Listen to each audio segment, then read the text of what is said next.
BCCI रो बड़ घोषणा IPL final match आज खेल हम ना। आईपीएल फाइनाल मैच काली खेल हम। जदि वर्षा हुए ताहले 5-5 ओवर खेल हम। जदि वर्षा न हुए ताहले संपूर्ण ओवर खेल हम।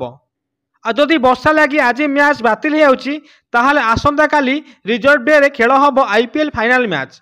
एबे बीसीसीआई रो बड़ घोषणा आईपीएल फाइनाल को नहीं आसी।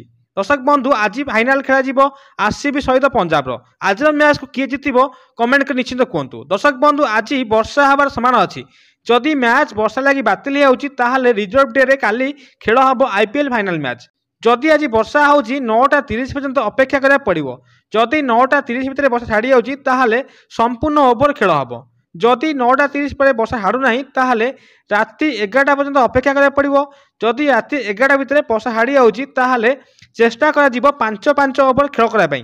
जदि 5-5 ओवर खेल कराई 11टा भितर वर्षा छाड़ी पारना ताहले मैच को बातिल कर आसंता काली रखा जाए रिजर्व डे। आसंता काली रिजर्व डे रे खेल आईपीएल फाइनाल मैच। किंतु समस्त इच्छा अच्छी आउ आशा भी आज वर्षा न हो फाइनाल मैच आज ही हो। आज ही डिक्लेयर हो जाऊ किए हम फाइनाल ट्रॉफी। कहीं दुई दल 18 वर्ष पर जाइछंती फाइनाल को। जो दल जितब आईपीएल 2025 मिल नुआ दल।